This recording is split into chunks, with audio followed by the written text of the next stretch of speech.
This is the Real Coaching Podcast. I'm Joel Filliol, back with Paulo Souza.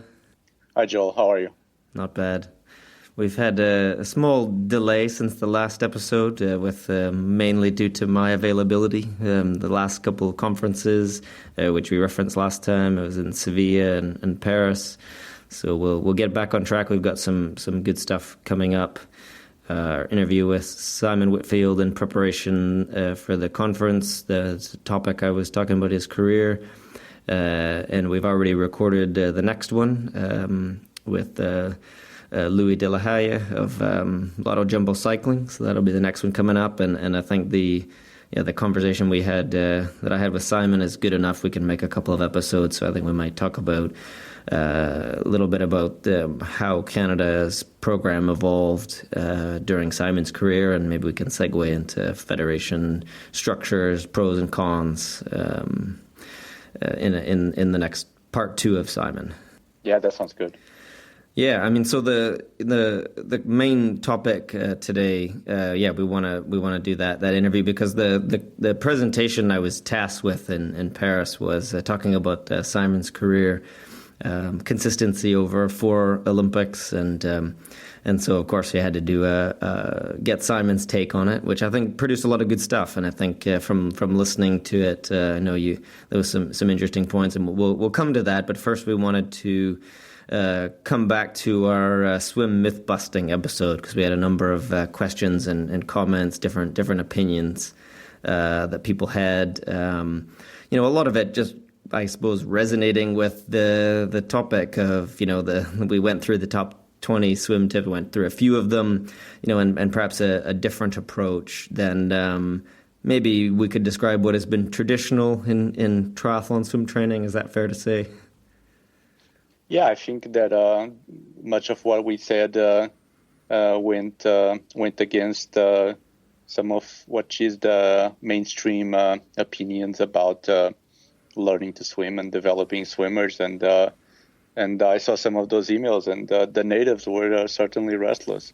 Sure, and one of the topics that came up was this concept, or I don't know whether you call it a protocol or whatnot, but of USRPT, which is ultra short race pace training, and it's interesting because it's been maybe like, I don't know if it's fair to say it's described like a concept like polarized training. You got a label for something, a kind of training, and it inspires some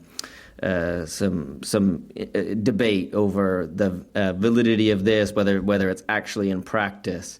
And I think what we said was, based on what we know about high intensity training, that we chose not to implement it with our athletes. Yeah, I think that one thing that I would like to clarify is that USRPT is a all or nothing approach. So basically, the proponents of USRPT just say that you're doing specific training all the time, and so it's 100% or very close to 100% of the swimming that USRPT proposes is at race pace, and it's like when we got some emails regarding that, I went and brushed up on my USRPT knowledge because it might have changed since its introduction, and it's a very fundamentalist concept. It's just you're either doing race pace or you're not swimming, and even I saw an interview with a poster boy for USRPT. His name is Michael Andrews, and he's been training like this for almost, I think, more than 2 years now, and he's only 16, and he speaks of his training where he's doing race pace all the time. So that's what USRPT is. When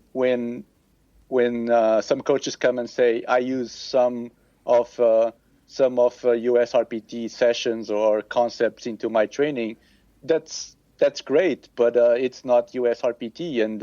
And like we discussed when we were talking about this, is if we're talking about whatever you want to call it, broken down sets, or basically sets where you're doing repeats at race pace with short rest, I think that those have been around, since swim training was invented. So calling that USRPT, it's definitely a stretch. So in regards to USRPT, the same opinions that I expressed or that we expressed in the last podcast, I think are maintained. And if you want to call what you're doing USRPT, even if it's not USRPT, be my guest. I have no issue with that. Sure. I mean, I think, it's part of the problem with these sort of labels, isn't it? And it does inspire some, passion about it. And then we saw some of that, and even just, Googling, doing some research. And we've got a couple of links we can put into the notes about, there's one article that you sent me, Paulo, ultra short race pace training, is it a breakthrough or phantom from the past? And it's a good run through of what it is, and talking about really what it isn't. And this article says it's not really a training system because it lacks a structure and organization to make it a system. And I think these kind of things I find are often unhelpful, and in the theme of what we're talking about our experiences, and I think that's what a lot of this is. I mean, maybe accused of dismissing the concept, but not, and not because I said in one of my replies, I've not actually implemented this, did a scan of it and made an evaluation and thought, there's something here, but not applying everything, as you said. But then what that something is just standard broken up sets, and people have been doing that since the dawn of interval training, right? And so they're absolutely. And I think as well, like, part of our job as coaches is to filter this kind of stuff, because there's been a lot of this research, and particularly around stimulus of high intensity, and often that research shows, the stimulus has an effect. But where our job as coaches is to put that into context of a long-term program, and what we talked about with sustainability, and that how important that is. And that's what you see when you're on the ground coaching, is that a lot of these high-intensity protocols, they might be sufficient to produce improvement over the course of the typical length of these studies, but that's not a real program that we're talking about. And I think it's unhelpful also to cherry pick particular examples, like the swimmer that you talk about, fairly young swimmer doing, from the sounds of it, exclusively this kind of training, because there's always going to be certain profiles that might respond better to high intensity than others. And what we're talking about is like what is valid for our athletes. And certainly I think we don't need to implement every protocol. That's again coming back to the job of filtering. Well, what is of value? And like I think you and I both do, and Dan mentioned in our interview with Dan, that looking through studies and PubMed and this kind of stuff is useful, but what you don't want to get into is just sort of implementing every new idea that comes along without a critical filter. And I think that's maybe what applies here. At least that's my thoughts on it. Well, I think that it's also interesting to remind everyone that there's no kind of evidence that shows any superiority of USRPT over a more traditional way of structuring swim training. So even if when you pick up the USRPT materials, and looks like there's a lot of science associated with that, but there's no definite evidence that shows like this, N equals 10 trained traditionally, N equals 10 trained with USRPT approach, and USRPT approach was superior. So in that sense, that I have no issues with calling it pseudoscience when your point of departure is is the science, but you jump to a place where there is really no evidence to support what you're saying, then absolutely that's where when you enter the realm of pseudoscience. I mean, and this is a big challenge for coaches, I think, is like developing the eye for what may be pseudoscience, and there's a lot of it, isn't there? I mean, we talked about maybe having a whole discussion just about the BS stuff that presents itself as science, but is not really, or maybe really lacks any sort of critical evidence in any fashion. But that could be a whole episode, couldn't it? Yeah, we can definitely talk about that. We also have on the docket talking about that artificial division between belief-based and evidence-based coaching. That's something that irks both of us, but maybe some other time. Yeah, I mean, I think it's worthwhile discussions to have, because these are areas that I think create confusion, and trying to find some clarity, some wisdom in all of this, I think is part of what we're trying to do as coaches. But I think it's also maybe other people want to hear from those experiences. So I think that there's another future episode, evidence-based versus belief-based, and whether that's actually a division or whether it's not. So yeah, so maybe moving along, I think we've probably covered USRPT enough. We had a couple of other comments and follow-up on the so-called other forum, old style, out of date forum. There's a few comments about the podcast, and talking about band swimming, talking about what, if we distill the key elements of the article or our discussion down into go to 20 to 1 or 2, what might those be? My comment was in that thread was simply swim more often, and substitute sort of traditional drills for drag-based drills, and repetition of that kind of stuff, which I think was probably your feeling too. Like if you had to sum up what those couple takeaways from all of we talked about for swimming, for triathlon, what would those things be?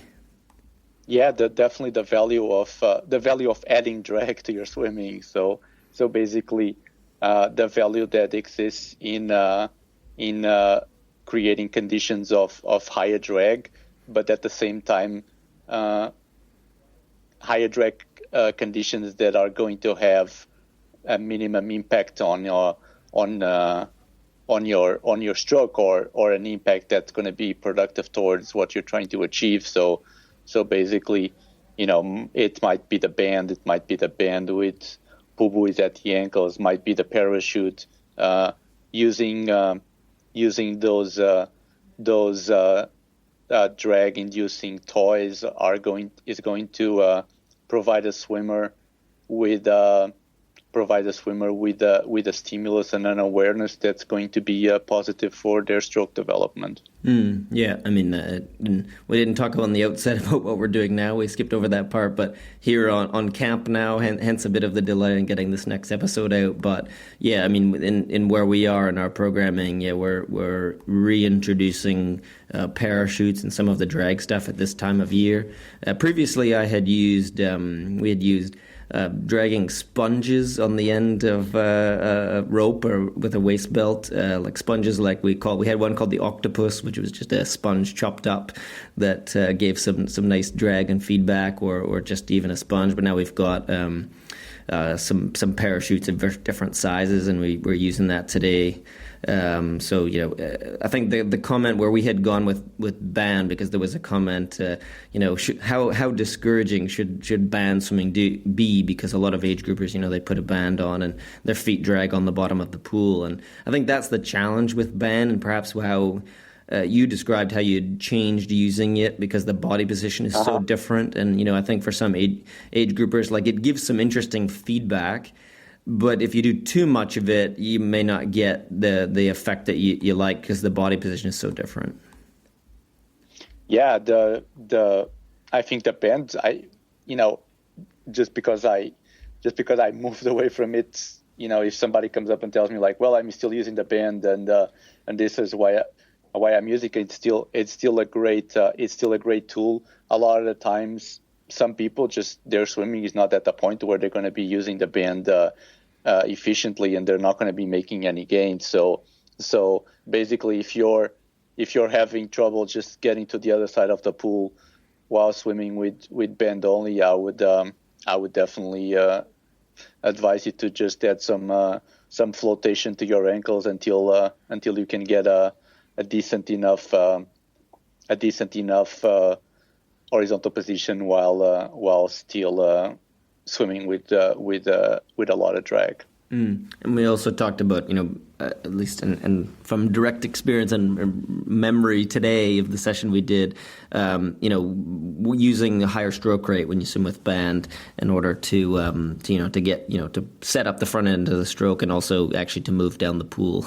There's strategies that you can take to get that body position up, but you certainly have got to be aware of it. And even in quite an elite group, we still have some athletes that you put the band on and you can hardly tell body position, just looks normal. They've got great balance, flotation, and others where even some very good athletes, their hips and legs drop, and they've got to work a lot harder at it. So I think it has a role, and but it's figuring out for what's right for each athlete. And another question we had was these swim shorts that you may see out there that have maybe like a wetsuit but only shorts. The question was, what place do these have, if any, in a triathlete swim program? Have you guys had your guys use any of these kind of things? Yeah, I have quite a few athletes that are sponsored by one of the brands that reintroduced those in the market. I remember that the first time I saw those were quite a long time ago, and I think the Soda was the first brand that put it out there. But now Roka brought it back, and some of my guys are sponsored by Roka, and they've been, and some of them have been using it or bringing it to sessions. I think that it will depend. If you're going to be using it as a crutch and it's not going to be helping you with your horizontal position, then I don't think it's going to be productive. If you're using it to learn a better horizontal position, then I think they're valuable. As simulation of swimming with a wetsuit, I think that's a little bit far-fetched. But I think there's value. I think there's value in using toys that change your horizontal position to a better horizontal position, because that raises an awareness that when you take the toy off, then you'll be more aware of your body, of your body position. Just like from my point of view, I only use that I think they're called speed tubes. Mm-hmm. I only use it either like some athletes might bring it and just do the warm up with them, just to get that feeling at the beginning of the session, or if using it in a workout, I will use it, but only in the context of a 2-beat kick. So mm-hmm. basically, de-emphasizing the kick and emphasizing the horizontal position, and that's the kind of work that I don't want to. When compared to you, I don't want to appear as not sharing the knowledge here. But we're like right now, camp has started here as well in Poway, and I have a full group here, and we've been doing a lot of horizontal position kind of work, and mainly with floating fins, and when we do that, it's always associated with a 2-beat kick. So basically, the fins don't the fins don't create significant additional propulsion, but they give you the awareness of a better horizontal position, and that's the kind of work that we're doing right now. I feel that using any kind of fins with a 6-speed kick is just a really good recipe to go fast now and slow later. Yeah. Back to the swim shorts. I mean, I don't have much direct experience. I mean, they've shown up at the pool once or twice, but I think also to understand what we're trying to do with flotation. I mean, I think there's a learning component that you're talking about. There's another component of what makes triathlon swimming interesting is, the athletes come in with total body fatigue at times, which sometimes manifests itself as poor body position in the water, or that's how it shows up. And so sometimes they're using floats also to help take more good strokes, or to take more better quality swimming under heavy fatigue. So that's how I think of pooling at times. And I don't know if the swim shorts are any better than a pool buoy in that case. Maybe different, but I'm quite happy using other methods that are either less expensive or that don't require everyone to have these shorts, whether they're sponsored by the company or not, and I certainly won't ask them to buy them. So yeah, I don't know if they're better, but I'm happy with pool buoys. And I think the floating fins that you're using, I think that's interesting. I've not used those before. Typically we only have a couple, out of 10 athletes, we might have one or two that use fins in the warm up or at different times. Like you, I think often the way that triathletes use fins are wrong, and probably better less used than others. But I think the floating ones are interesting. I have to try that someday. Another question that we had was about paddles. We talked about the Finesse Agility paddles, the yellow ones with no straps at all, come in different sizes. The question was about paddles that don't allow for breaking of the wrist. There's a few companies that make these, don't they? Ones that, Finesse and others, where you can't bend your wrist because the paddle extends down into your forearm. I think you've used those before. I have as well. I tend not to use them now. I found a lot of shoulder pain initially, which I suppose you might get through the other side, or it might even tell you something's not right that's happening. But I didn't persist with using them. I didn't find of high value later. But are you still using these kind of paddles? Yeah. I'm a big fan of those paddles. We use a couple of models. I usually have to pay full price for them, so I'm not going to advertise. but definitely that's something that I'm still working on, and I feel they're very helpful. Usually those paddles change swimmer strokes a lot. I think, in my opinion, for the better. And my experience is that most of the times athletes that have a stroke where a lot of propulsion is happening in the first 1/3 of the propulsive phase, they usually struggle with the paddles, and also these paddles cause you to definitely have shoulder pain if you are either pressing down or trying to apply force too early in the stroke. So I've had athletes with shoulder pain, and my feedback to them is, well, the pain should tell you that you're doing something wrong, and as soon as the instruction is towards like, okay, let's make the pain disappear, let's focus on the middle third of propulsion of the underwater phase. Let's focus on the middle third. Then that's when those paddles can help a lot. The other thing is that a lot, looking at a lot of underwater video, you're going to see that most of the athletes that are going to drop elbows and have a poor pull is because they start their stroke with start their stroke with the excessive wrist angle, and these pedals take care of that. One thing that drives me insane on the swim smooth little robot, little person swimming is the amount of wrist angle, wrist bend that model has. That's entirely not compatible with what the best swimmers do.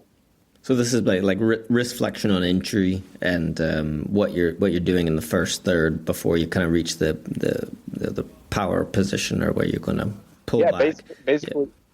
Basically, there's a lot of swimmers that have an early catch by flexing their wrists too much, and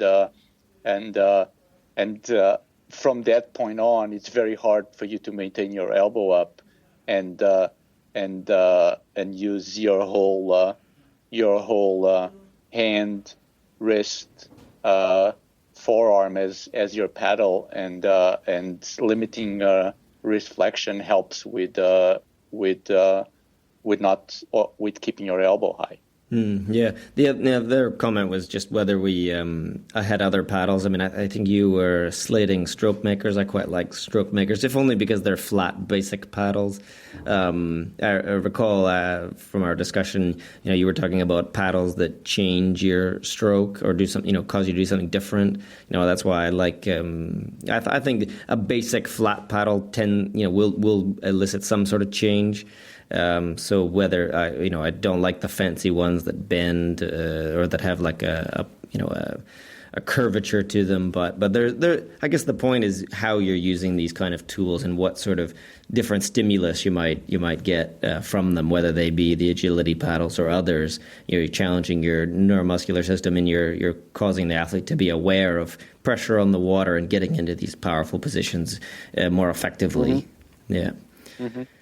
So I think that's wrap up on the swim stuff. I think we both reflected last time. I mean, there's a whole other discussion about swimming to be had. There was only so much we could cover. I think with a lot of training topics, there's a lot of areas we could go into, and we maybe revisit it in the future. Yeah, and the last message I would leave out there is to challenge people to think in different ways and look for evidence and look for what works for them, what they feel is going to make them better swimmers, and that if people think about these issues more from like a cult standpoint, where when people like us come and challenge their beliefs, they have a very strong and cultish response to it. I would just challenge them to open their mind to different ways of doing things and open their minds to be better. Yeah, good end point on that one. So the main topic, I mean, it won't be a big topic that we'll go into, but we had this interview with Simon. As I said on the outset, it was in prep for talking about his career, talking about consistency. And it was a conversation that really, as any conversation with Simon, it went in a number of different directions, very interesting directions. And I really enjoy speaking with Simon, and I know you enjoyed it hearing as well, because he's a very intelligent athlete, and and he had a lot of insightful stuff to say in a number of areas. We talked about the emergence of the Brownlees and the stage that was in his career, and how my feeling was earlier in his career he may have dealt with that differently, but where he was at the time, confidence wasn't as high, and we talk about some of the unique things in the Brownlees development that I think could be applying to a lot of athletes. There's a lot of learning that can happen there, and Simon reflected on that. Yeah, I really enjoyed listening to it, the whole thing. I think that there's a side to Simon that everyone in our sport can learn from. He's a guy that.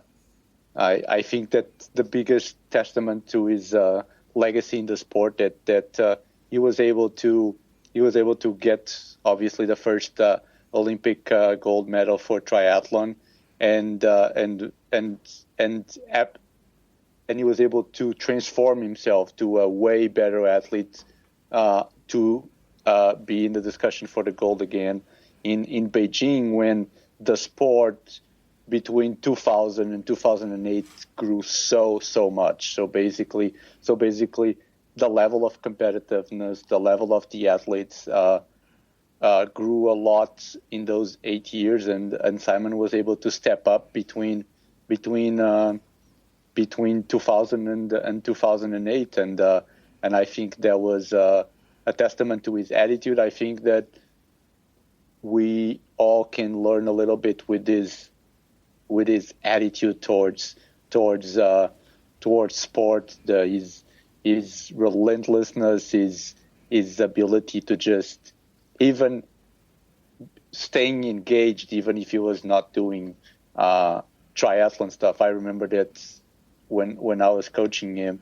even if he was training for 4 hours in a day, he was thinking about triathlon from when he woke up until when he went to bed, and sometimes beyond. And that kind of engagement in his process was basically like the secret of his development as an athlete.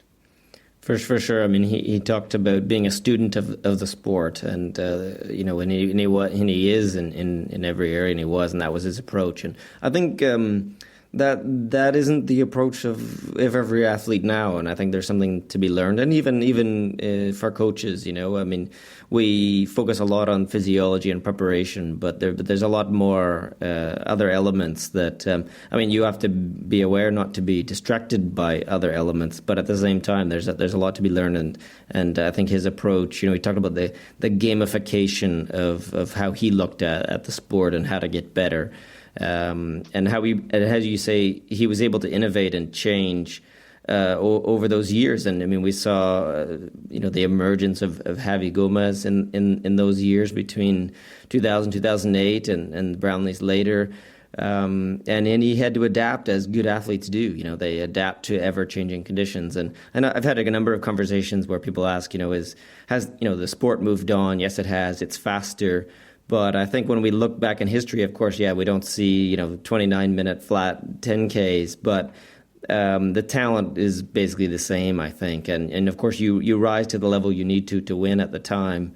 But I think Simon has the qualities that at any point in now or in the future, he's the kind of athlete that would be successful still because of the process, because he legitimately went after the process relentlessly, as you say, and in every area. And so I'm going to make equally the presentation that I did about him available.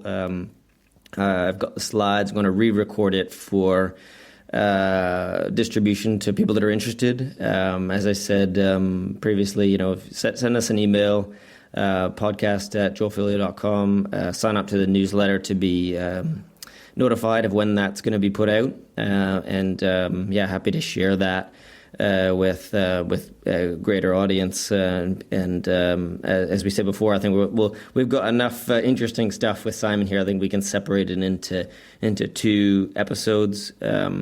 One of the things we were interested in talking about, which we will do in the second one, is a little bit about Simon's role and influence in Canadian triathlon, and that as a segue into various federation structures and models, because that was a big theme at the conference in Paris. There was a round table with Darren Smith and Sergio Santos, myself, and Frank Binet of the French Federation, and we talked about the different models and where we saw things going in the future and where they've been. So I think that's an interesting discussion we could have, and just where Simon's role has been in that. So we'll roll into that.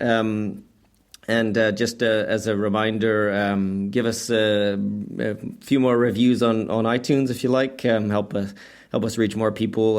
I've seen a few so far. I think you've seen a few, Paulo.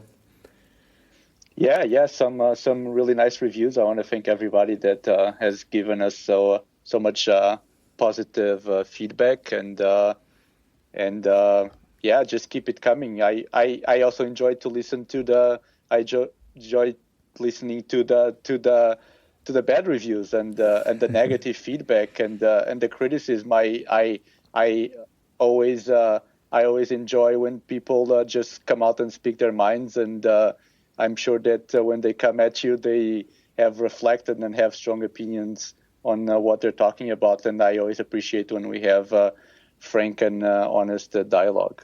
Yeah, and I did mention before, but a number of people in Paris came up and said they were listening to the podcast, and the same in a couple in Sevilla. So yeah, it was nice to speak in person with a number of people, and I think it gives us motivation to continue to do more and share what we know and what we're doing. So thanks for that. And again, if you're interested in future transcripts, email us, and we'll figure out how we're going to distribute those sometime in the future.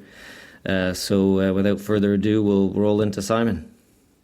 Yeah, let's listen to the old man. Yeah, as you said, the races went slow for you. Is that yeah, right? they did. They slow because I think I was a soccer player disguised as a triathlete. Right. And I really think that when the Brownlees came along and could race for 2 hours, it was over because there was less I couldn't hide the fact that I actually didn't have this huge capacity of training that those guys have done. Those guys are just seeing where they grew up was just such an eye opener for me. Because I was like, oh, yeah, so there you go. While I was playing endless hockey on the street, you were out running. And when I was in the hills, and when I was playing endless soccer in the summer, you were out riding in the hills. and you did it with a twin. You had this little twin that just would race you every day, which would be heaven. And so I saw in an athlete there, I was just like, man, you just have evolved. Of course you're so good at this. You're so athletic too. Do you think but do you think that there's some point, if that challenge if you had to face that challenge of them earlier in your career, do you think you would have been able to rise to that? Is it something also about the timing, of it, or do you think that that's irrelevant? I don't know. You're right. I've wondered that too, because we didn't have the same level of do people just keep rising. I think it's just the style at which they raced. They were able to go so hard at the front for so long, and I needed the race to be so much more about. I was just praying the race all the time was a sprint distance. This was always that race. It's like, can we do this over sprint? This would be amazing. There's a lot more of them now. Oh, I know. I look at it now, and I'm just like, oh, game on. But mind you, there's too many people in the race now. Yeah, there's way too many people. It's ridiculous. Yeah. Ridiculous. I will say that I think the Brownlees also just set the bar with another, Alistair and Jonathan are masters of the game. Oh, yeah. Oh, my goodness. They're so good at it. And I knew it was over for me. We were in London in 2011. Mm-hmm. And Alistair's barking away at the pack, just giving them all that stick. And I ride up to him, and I feel like the old wolf who's come out of his den and was like, oh, God, I better go deal with this. And I go over, and I'm like, if you pull that analogy, I'm like, hey, awesome, young, killer guy, just calm down. And I rode up to him. I said, hey, Alistair, man, calm down. And he just tore a strip off me. And I didn't say a word. I just said, oh, okay, cool. I was going to go back to sit over there. I'm tired. And I knew, so maybe when they'd come along and I had more, before I had kids and had more, what do you want to call it, vinegar, then I would have loved that. Because when Simon Lessing did that, I was straight into it. I was like, let's do this. I played hockey. I played team sports growing up. I ran a lot, but I knew I played on the basketball team. I played hockey. I played soccer. I played rugby. I played football. You get chirped all the time, and that's a fun part of the game. And yeah, with Alistair, it was. I have to be honest. It was just like, oh man, I don't know if I can rise to that again. But maybe when they were younger, yeah, I don't know. I mean, my experience going to spend even just 2 days or 1 day with them in Leeds, it makes me want to go back. But it was just such an education in the building of two champions. I mean, I looked where they grew up and I was like, so while I was out riding in the countryside, Highway 4, 3 exits, dead straight by myself.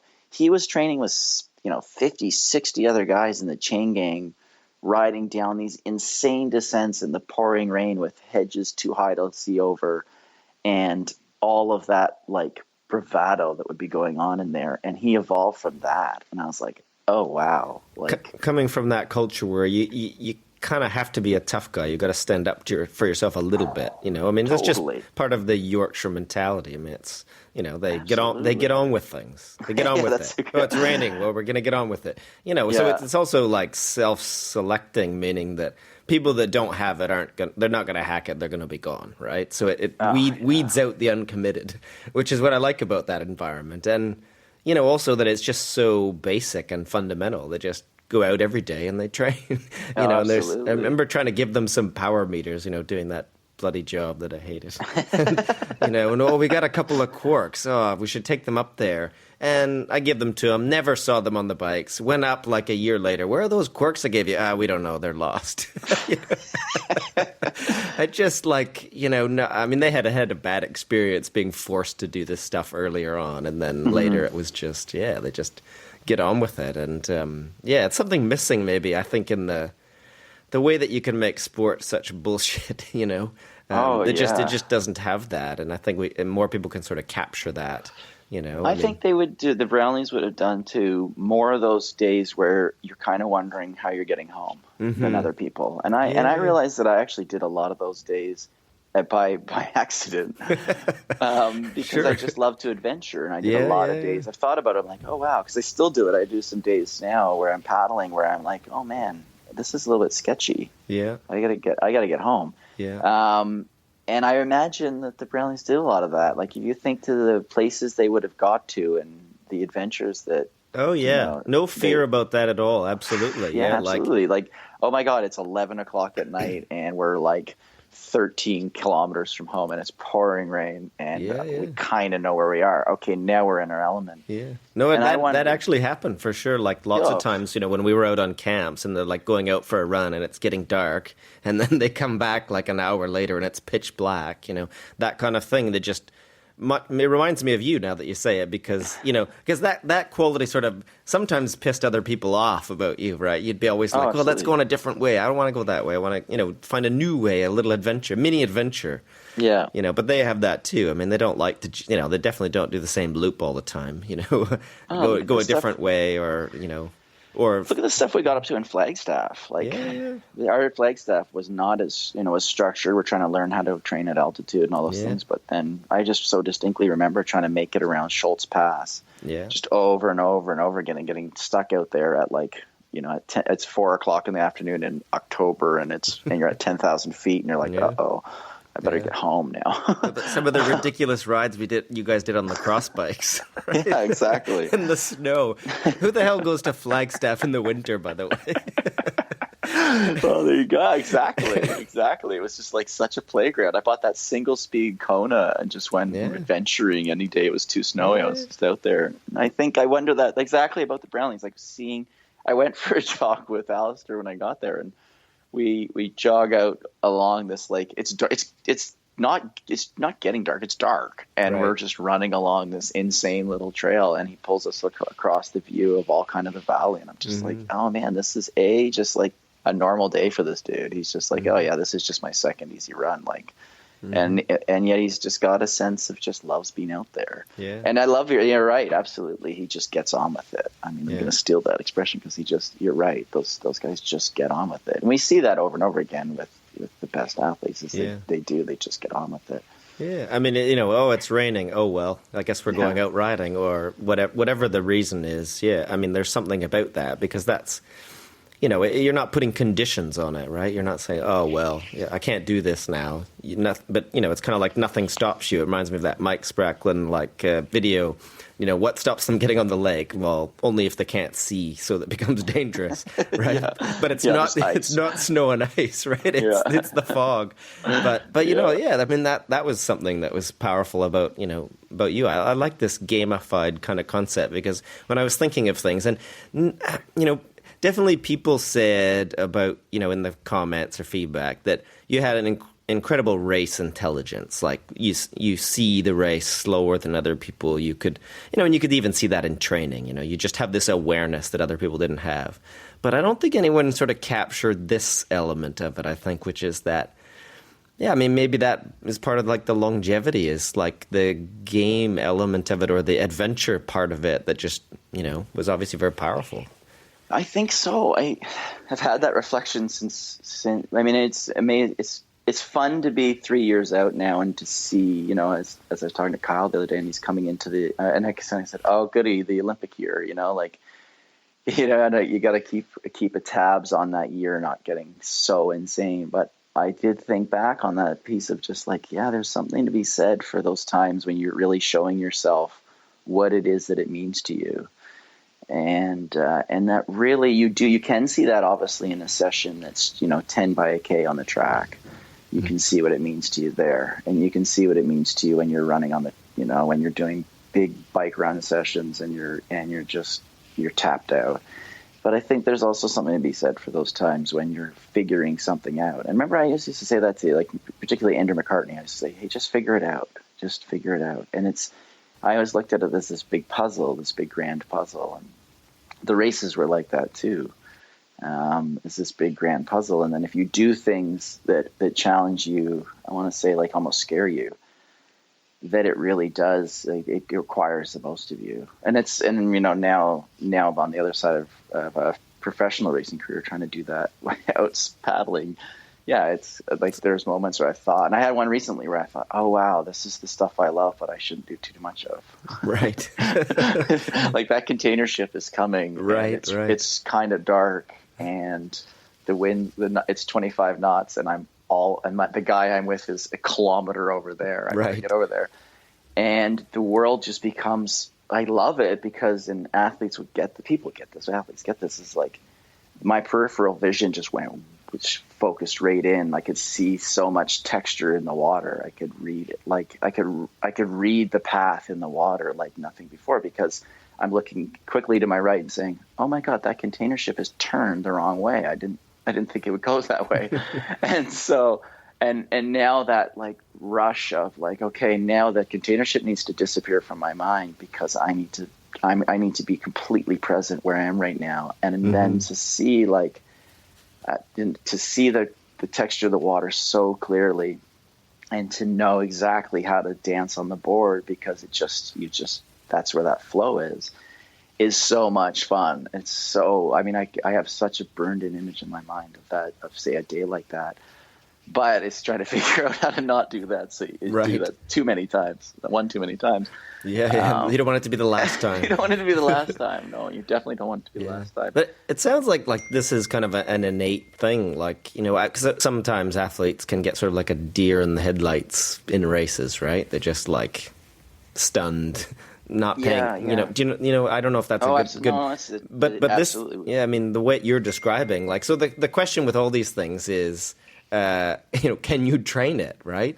So it's one thing to acknowledge, hey, this is a great quality to have, but is it trainable? Like, I think that's like an interesting, and if so, how? I don't, I think you can, and so this is what I've spent so much time just thinking on, and I do think it has to do with, so I mean, you probably, when I talk to the real Starkey or Ben Hobbs. Yeah. And I was talking about meditation and stillness. That's really now galvanized me to understand a lot more about what I did in my career. And I realize now it's like I spent an enormous amount of time sitting still. Mm-hmm. And people don't see that as my personality. They see me as a high energy guy. And in fact, I would get a lot of that. Like, do you ever sit still? And it's like, well, no, you're talking about from a macro perspective. Right. I have a lot of energy, but on a micro perspective, I'm very, very efficient at just sitting with it. Mm-hmm. And that's been my experience coming into yoga, where finding yoga and being like, oh, wow, there's just, wait a minute.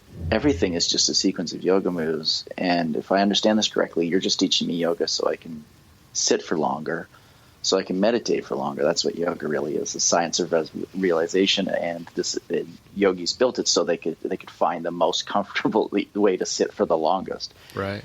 And that kind of stillness and understanding how to sit still like that, I really do believe is where you find that ability to slow down the game, the race, the game. And I think that it's a stillness of mind. And I can see it in myself in the negative way, because coming into Athens and coming into London, I let so much stuff go on. I got caught up in the he said, she said. And, so when you're talking about people, not things. Yeah. And I got caught in talking about people and not things. And when you're talking about people and you're drawn into the drama of life, you can't sit still, because your brain won't let you. When you sit down, your brain wants to fire out all these conversations and play it all out and figure out why you're right, and et cetera, et cetera. And it's very, very, very difficult to stay still with it. But when you find an environment in which you have a clear mind, where you've got a stillness of bodies to lead to, so you can find a stillness of mind, then the thing slows down. Everything slows down. And I see it all the time. My Thursday now is my race. And I will skip.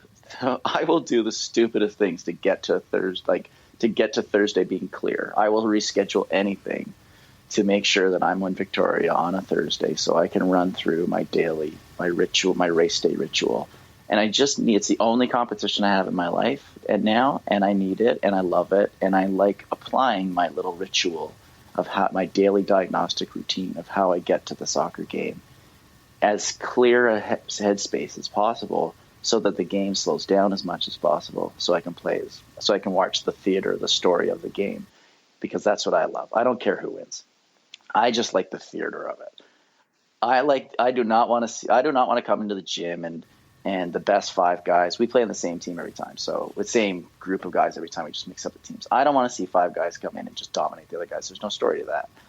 I love the story of the game, and I always say to the guys at the end, I'm like, "Oh, good. Wait. Is it tied? Third game tied, and it's 3-3 and 5 minutes to go, and you guys have just made a big comeback? Yeah. Okay, cool. This is a fun story. Like now we're in the right game." And then then the guy will score that's been playing the worst all game and being so frustrated, and it just makes a beautiful end to the story. That's what I love, but I also think to get there, you have to have this incredible stillness of mind, so the thing slows down. So all the way back is, I think that having athletes understand how to find that time alone and away from distraction. And you saw it in me all the time. When I was focused on one thing, I could find that stillness of mind. And when I was lost in 50 different things and in the drama of people, then I could never find the stillness of mind. And you hit a speed bump that you navigated 1,000 times and you crash. And because you're distracted. Yeah. You're distracted by everything else. So how in hindsight, you could see Athens and London. You said that you were, you weren't able to achieve that mindfulness or stillness of mind. Why do you think that was? Do you reflect back on why? Is it just the perfect storm, or what do you think? Pressure and people. I think it's like we said. It's your ability to coexist and co-design with people and find, when you come right back to and I think it comes well past sport. It's like, what is that thing that truly drives you? What is that thing that's really, where does this fundamentally come from for you as an individual? And then finding out how to work with people so that they feel that they are also, that their journey is honored too. And I think in both of those situations, of the best parts of my career, I was honoring other people's vision too. I was honoring their intentions too. And when I drifted away from that, and I was only honoring my own intentions, my own, focused on I'm doing this, and you should just come along, and just do this, and this, and get back to me. And I'm not going to really tell you why, and I'm not going to tell you I'm not going to co-design it with you. I'm not going to make you. I'm not going to make you do anything. You're not going to come in and feel. You're not going to give your whole heart of it, because I'm not sharing it with you. I'm just taking it. And so I think the best races I got, look at Beijing, was our team.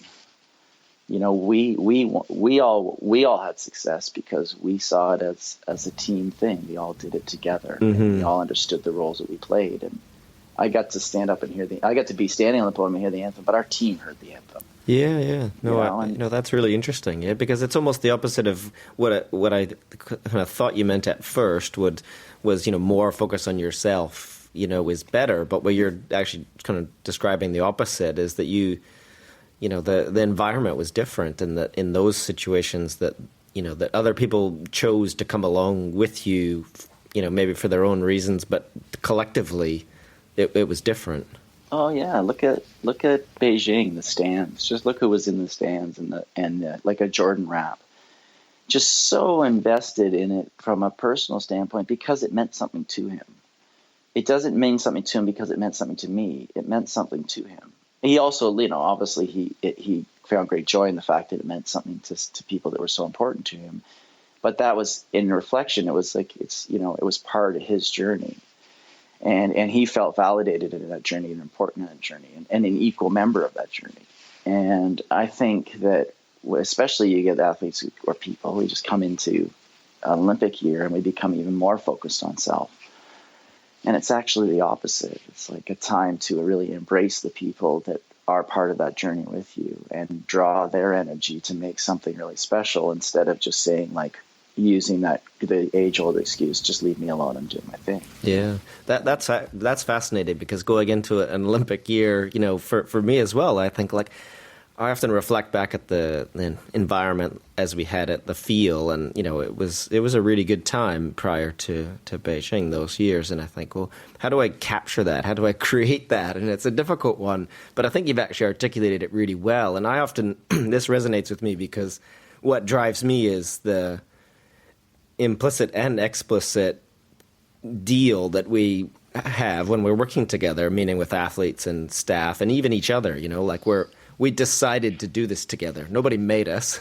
Yeah. And there's a selfishness to it, but there's also a collective, and what you're describing, too much selfishness is actually when things go wrong, and it's a fine line, because you think that you have to be selfish to be a great performer.